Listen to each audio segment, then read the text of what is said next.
जय श्री राम मित्रों, जय माँ भवानी। आप सभी का हृदय से स्वागत है रामायण राम कथा में। राम कथा सुनने और देखने वाले मेरे सभी प्रियजनों को मेरा कोटि कोटि प्रणाम। सभी साधु संतों, ऋषि मुनियों के चरणों में मेरा कोटि कोटि प्रणाम। सभी माताओं, बड़े बुजुर्गों के चरणों में मेरा कोटि कोटि प्रणाम। जय जय सीताराम। बोलिए सियावर रामचंद्र की जय। पवन सुत हनुमान की जय। राधे श्याम की जय। गौरा मात की जय। भोलेनाथ की जय। संत समाज की जय। गौ माता की जय। सत्य सनातन धर्म की जय। अपने अपने माता पिता की जय। अपने अपने गुरु भगवान की जय। जय जय सीताराम।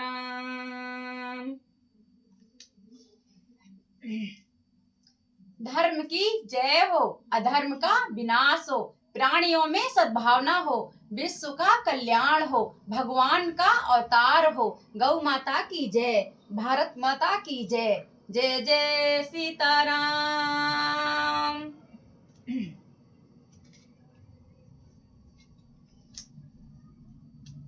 जय श्री राम मित्रों, जय माँ भवानी। कैसे हैं आप सब मित्रों? आशा करती हूँ आप सब आनंद से होंगे। बीमारियों का मौसम चल रहा है तो आप सब अपना ख्याल रखिए और अपने इस मित्र की, अपनी इस बेटी की, अपनी इस बहन की रामायण राम कथा को सुनते रहिए। आइए मित्रों, अब हम राम कथा का शुभारंभ करते हैं।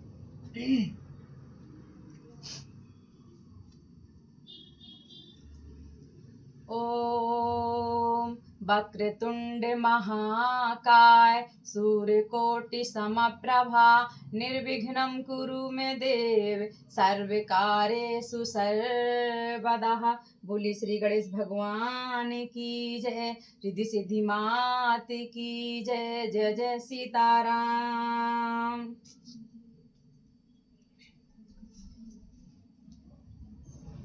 मित्रों, एक बहुत ही सुंदर सी चौपाई है जो आप सबके सामने मैं आप सभी को सुनाना चाहती हूँ, जो आज की सत्य बात है। भगवान भोलेनाथ माता पार्वती से कहते हैं, माँ नहीं मातु पिता नहीं देवा, साधु निसन करवा वही सेवा, जिनके यह आचरण भवानी, ते जाने हूँ निश्चर सब प्राणी। भगवान भोलेनाथ कहते हैं, हे देवी, जो इंसान अपने माता पिता को भगवान के समान नहीं मानते, देवी देवताओं को नहीं मानते, उनकी पूजा नहीं करते, साधु संतों का सम्मान नहीं करते, उनका अपमान करते हैं, उल्टा साधु संतों से सेवा करवाने की अपेक्षा इच्छा रखते हैं, ऐसे इंसानों को, ऐसे आचरण करने वाले लोगों को हे भवानी, इंसान नहीं साक्षात राक्षस मानना चाहिए। मित्रों, ये तो सही बात है। भगवान भोलेनाथ सही बात ही कहते हैं, क्योंकि इंसान को अपने बड़ों का सम्मान करना चाहिए, साधु संतों का सम्मान करना चाहिए। भले ही आप उन्हें कुछ मत दो, परंतु किसी भी मानव, किसी भी इंसान का यह हक नहीं बनता कि साधु संतों का अपमान करना चाहिए। हमारे बड़े बुजुर्गों का हमें सम्मान करना चाहिए, क्योंकि हमारे बड़े बुजुर्ग ही हमारे लिए सब कुछ होते हैं, हमारी वो घर की संपदा होते हैं। परंतु आज के समय में कोई ऐसा नहीं करता, कोई अपने बड़ों का सम्मान नहीं करता। तो मित्रों, इतनी सुंदर बात भगवान भोलेनाथ समझा रहे हैं, तो मित्रों हम सबको उनकी बातें, भगवान की बातें, देवी देवताओं की पूजा, साधु संतों का सम्मान, ये सब करना चाहिए। यही मानव का प्रथम धर्म है। तभी तो हर मानव का जीवन शांति से, सुरक्षित और सुकून पूर्ण बीतेगा। जय श्री राम मित्रों। आइए मित्रों, अब हम श्री रामायण जी का शुभारंभ करते हैं। कथा शुरू हम करन लगे, आइए वीर हनुमान, राम लखन सीता सहित हृदय बसो सुरधाम। सियावर रामचंद्र की जय। पवन सुत हनुमान की जय। जय जय सीताराम।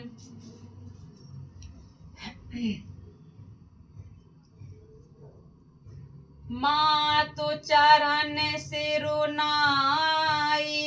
चले तुरत संकित हृदय, बागुर विषम तुराई, मनहु भाग्य मृगु भाग्य बस, मंगल भवन अमंगल हारी, उमा सहत जिय जपत पुरारी। मित्रों, आज आपको थोड़ा आवाज बदली हुई लगेगी क्योंकि थोड़े बीमार हूँ, जुकाम है, बुखार है, इस वजह से मित्रों आज सब्र कर लेना। आज आवाज ऐसी ही है तो मित्रों थोड़ा क्षमा कर देना। माता के चरणों में सिर नवाकर हृदय में डरते हुए कि अब भी कोई विघ्न ना आ जाए, लक्ष्मण जी तुरंत इस तरह चल दिए जैसे सौभाग्यवश कोई हिरन कठिन फंदे को तुड़ाकर भाग निकला हो। गए लखन जह जानकी नाथु, भे मन मुदित पाए प्रिय साथु, बंदी राम सिय चरण सुहाए, चले संग नपे मंदिर आए। लक्ष्मण जी वहां गए जहां श्री जानकी नाथ जी थे और प्रिय का साथ पाकर मन में बड़े ही प्रसन्न हुए। श्री राम जी और सीता जी के सुंदर चरणों की वंदना करके वे उनके साथ चले और राजभवन में आए।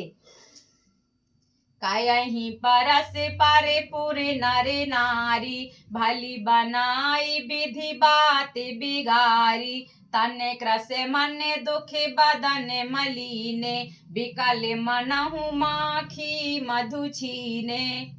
नगर के स्त्री पुरुष आपस में कह रहे हैं कि हे विधाता ने खूब बनाकर बात बिगाड़ी। उनके शरीर दुबले, मन दुखी और मुख उदास हो रहे हैं। वे ऐसे व्याकुल हैं जैसे शहद छीन लिए जाने पर शहद की मक्खियां व्याकुल हो जाती हैं। करमी जहि सिर धुने पछताहि, जनु बिनु पंख बिहगे अकुलाहि, बड़े भई बड़े भीरे भूप दरबारा, बरन न जाई बिसाधु अपारा। सब हाथ मल रहे हैं और सिर धुनकर पीट कर पछता रहे हैं, मानो बिना पंख के पक्षी व्याकुल हो रहे हों। राजद्वार पर बड़ी भीड़ हो रही है, अपार विषाद का वर्णन नहीं किया जा सकता। सचिव उठाई राउ बैठारे, कहे प्रिय बचन राम पगुधारे, सिय समेत दो तने निहारे, व्याकुल भयउ भूमि पति भारी। श्री रामचंद्र जी पधारे हैं, ये प्रिय वचन कहकर मंत्री ने राजा को उठाकर बैठाया। सीता सहित दोनों पुत्रों को वन के लिए तैयार देखकर राजा बहुत ही व्याकुल हो गए। सिय सहित सोते सौभाग्य दो, देखे देखे अकुलाई, बारही बार सनेह बसे, राउले और लाई, मंगल भवन अमंगल हारी, द्रबहु सो दशरथ अजिर बिहारी। सीता सहित दोनों सुंदर पुत्रों को देख देख कर राजा अकुलाते हैं, व्याकुल हो जाते हैं और स्नेह बस बारंबार उन्हें हृदय से लगा लेते हैं।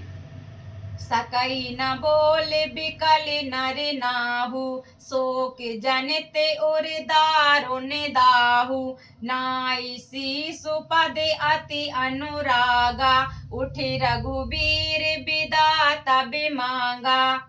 राजा व्याकुल हैं, बोल नहीं सकते, हृदय में शोक से उत्पन्न हुआ भयानक संताप है। तब रघुकुल के वीर श्री रामचंद्र जी ने अत्यंत प्रेम से चरणों में सिर नवाकर उठकर विदा मांगी। पितु आशीष आया सुमोह दीजे, हरस समय विस्मय मत कीजे, तात किए प्रिय प्रेम प्रमादु, जसो जग जाय होई अपेवादु। हे पिताजी, मुझे आशीर्वाद और आज्ञा दीजिए। हर्ष के समय आप शोक क्यों कर रहे हैं? हे तात, प्रिय के प्रेम बस प्रमाद, कर्तव्य कर्म में त्रुटि करने से जगत में यश जाता रहेगा और निंदा होगी। सुन स्नेह बस उठ नर नाहा, बैठा रे रघुपति गही बाहा। सुनहु तात तुम कहूँ मुनि कयाही, राम चराचर नायक आयाही।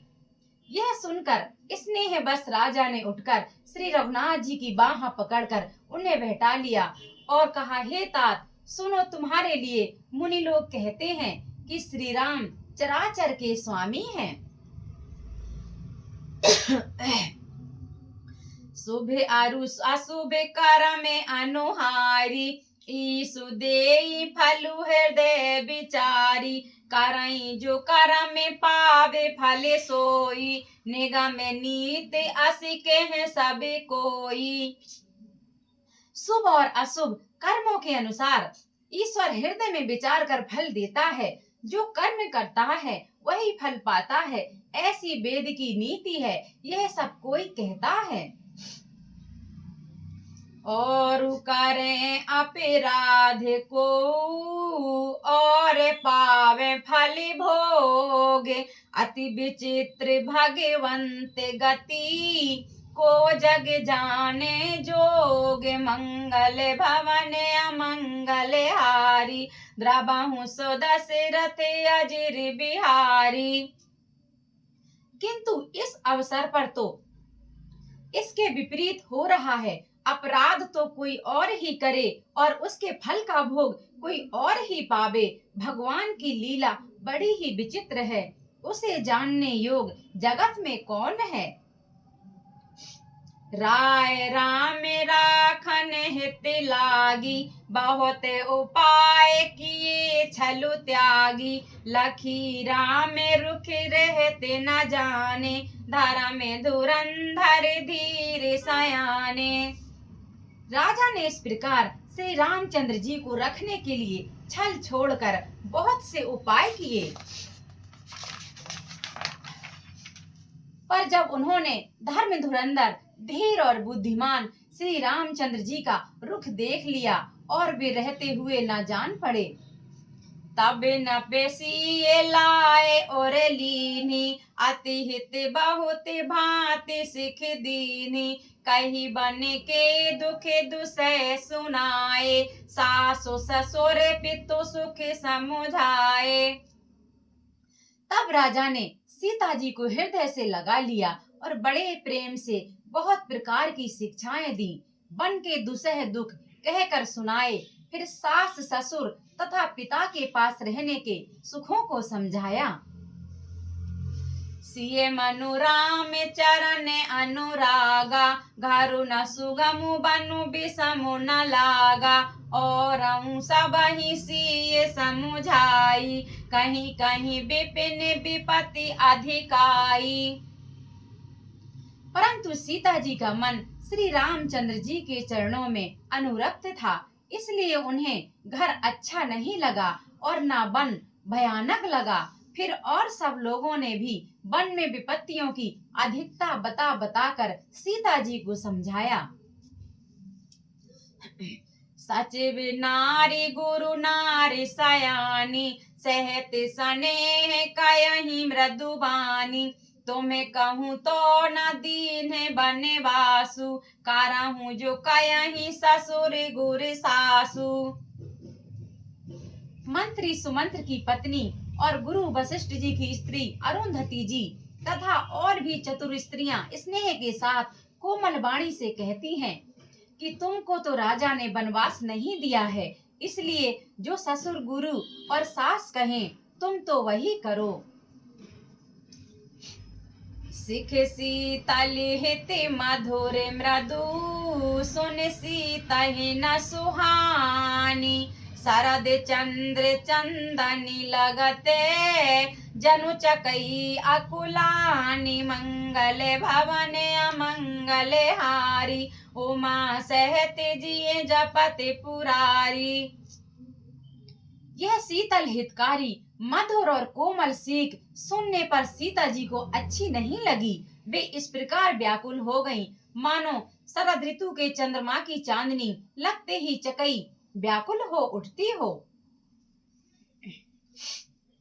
सिए सकुच बस उतर न देई, सो सुन तमक उठी केई। मुनि पट भूषण भाजन आनी, आगे धर बोली मृदुबानी। सीता जी संकोच बस उत्तर नहीं देती। इन बातों को सुनकर कैकेयी तमक कर उठी। उसने मुनियों के वस्त्र, आभूषण, माला, मेखला आदि और बर्तन कमंडल आदि लाकर श्री रामचंद्र जी के आगे रख दिए और कोमल वाणी से कहा, नृपहि प्राण प्रिय तुम्हें रघुबीरा, सील स्नेह न छाड़ई भीरा। सुकृत सुजस परिलोक न साऊ, तुम ही जाने बन कयहि न काऊ। हे रघुवीर, राजा को तुम प्राणों के समान प्रिय हो। भीरु प्रेम बस दुर्बल हृदय के राजा सील और स्नेह नहीं छोड़ेंगे। पुण्य, सुंदर यश और परलोक चाहे नष्ट ही क्यों ना हो जाए, पर तुम्हें बन जाने को वे कभी नहीं कहेंगे। अस विचारी सोई करहूं जो भावा, राम जननी सिक सुन सुख पावा। भूपहि बचन बान सम लागे, करहि न प्राण पयान अभागे। ऐसा विचार कर जो तुम्हें अच्छा लगे वही करो। माता की सीख सुनकर श्री रामचंद्र जी बड़ा ही सुख पाए, परंतु राजा को ये वचन बाणों के समान लगे। वे सोचने लगे, अब भी अभागे प्राण क्यों नहीं निकलते हैं। लोग बिकल मूर्छित नर नाहु, काहे करियूं कछु सूझ न काहू। राम तुरत मुनि बेश बनाई, चले जनक जानहि सिरुनाई। राजा मूर्छित हो गए। लोग व्याकुल हैं, किसी को कुछ सूझ नहीं पड़ता कि क्या करे। श्री रामचंद्र जी तुरंत मुनि का भेष बनाकर और माता पिता को सिर नवाकर चले। सजे बन साजु समाजु सबू, बनिता बंधु समेत। बंदे प्रिय गुरु चरण प्रभु, चले करि सबहि अचेत। मंगल भवन अमंगल हारी, उमा सहित जिय जपत पुरारी। वन का सब साज सामान सजाकर, वन के लिए आवश्यक वस्तुओं को साथ लेकर श्री रामचंद्र जी, श्री सीता जी और भाई लक्ष्मण जी सहित ब्राह्मण और गुरु के चरणों की वंदना करके सबको अचेत करके चले। निकसी वशिष्ठ द्वारे भय ठाणे, देखे लोग बिरह दब दाढ़े। कह प्रिय वचन सकल समुझाए, विप्र वृंद रघुबीर बुलाए। राजमहल से निकलकर श्री रामचंद्र जी वशिष्ठ जी के दरवाजे पर जा खड़े हुए और देखा कि सब लोग विरह की अग्नि में जल रहे हैं। उन्होंने प्रिय वचन कहकर सबको समझाया और फिर श्री रामचंद्र जी ने ब्राह्मणों की मंडली को बुलाया। गुरु सन कहीं बरसा सन दीन है, आदर दान विनय बस कीन है। जाचक दान मान संतोषे, मीत पुनीत प्रेम परितोषे। गुरु जी से कहकर उन सबको वर्षासन वर्ष भर का भोजन दिया और आदर दान तथा विनय से उन्हें बस में कर लिया। फिर याचकों को दान और मान देकर संतुष्ट किया तथा मित्रों को पवित्र प्रेम से प्रसन्न किया। दासी दास बुलाए बहोरी, गुरहि सौंपे बोले कर जोरी। सभी के सारे संभारे गुसाई, करबि जनक जननी की नाई। फिर दास दासियों को बुलाकर उन्हें गुरु जी को सौंपकर हाथ जोड़कर बोले, हे गुसाई, इन सब के माता पिता के समान सार संभार देख रेख आप करते रहिएगा। बारही बार जोर जुग पानी, कहते राम सब सन मृदुबानी। सोई सब भांति मोर हितकारी, यही ते रहे भुआल सुखारी। श्री रामचंद्र जी बार बार दोनों हाथ जोड़कर अब सबसे कोमल वाणी कहते हैं कि मेरा सब प्रकार से हितकारी मित्र वही होगा जिसकी चेष्टा से महाराज सुखी रहेंगे। मातु सकल मोरे बिरहे, जेहि न होई दुख दीन, सोई उपाय तुम करे हूँ सबे, पुरजन परम प्रवीण, मंगल भवन अमंगल हारी, उमा सहत जिये जपत पुरारी। हे परम चतुरपुरवासी सज्जनों, आप लोग सब वही उपाय करिएगा जिससे मेरी सब माताएं मेरे विरह के दुख से दुखी ना हो। यही विधि राम सब ही समुझावा, गुरु पद पदों में हरस सिरुनावा, गणपति गौरी गिरी सुमनाई, चले आशीष पाए रघुराई। इस प्रकार श्री रामचंद्र जी ने सबको समझाया और हर्षित होकर गुरु के श्री चरण कमलों में सिर नवाया। फिर गणेश जी, पार्वती जी और कैलाशपति महादेव जी को मनाकर तथा आशीर्वाद पाकर श्री रघुनाथ जी चले। राम चलते अति भयहु विषादु, सोने न जाई पुर आरती नादु, कुश गुण लंके अवधे अति शोकु, हरस विषाद विवश सुर लोकु। श्री रामचंद्र जी के चलते ही बड़ा भारी विषाद हो गया। नगर का आर्तनाद हाहाकार सुना नहीं जाता। लंका में बुरे सगुन होने लगे। अयोध्या में अत्यंत शोक छा गया। देवलोक में सब हर्ष और विषाद दोनों के बस में हो गए। हर्ष इस बात का था कि अब राक्षसों का नाश होगा और विषाद अयोध्या वासियों के शोक के कारण था। गई मूर्छा तबे भूपति जागे, बोले सुमंत्र कहने अस लागे, राम चले बन प्राण न जाहि, कहीं सो के लागी रहते तन माही। मूर्छा दूर हुई तब राजा जागे और सुमंत्र को बुलाकर ऐसा कहने लगे, श्री राम वन को चले गए पर मेरे प्राण नहीं जा रहे हैं। ना जाने ये किस सुख के लिए शरीर में टिके हुए हैं। यही ते कावन व्यथा बलवाना, जो दुखी पाई तजहि तनु प्राणा, पुण्य धर धीर कयहि नर नाहु, ले रथु संग सखा तुम जाहु। इससे अधिक बलवती और कौन सी व्यथा होगी जिस दुख को पाकर प्राण शरीर को छोड़ेंगे। फिर धीरज धरकर राजा ने कहा, हे सखा, तुम रथ लेकर श्री राम के साथ जाओ।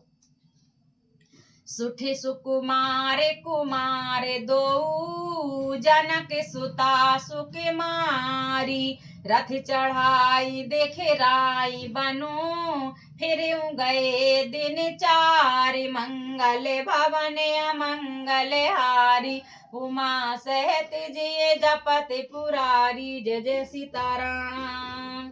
मित्रों, हम अपनी राम कथा रामायण को यहीं विराम करेंगे। जय श्री राम।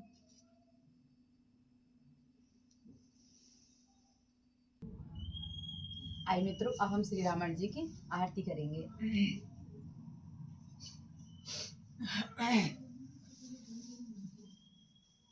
आरती श्री रामायण जी की, कीरत कलित ललित सिया पी की, गावत ब्रह्मादिक मुनि नारद, वाल्मीकि विज्ञान विशारद, सुख सनकादि शेष अरु सारद, वरन पवन सुत कीरतिनी की।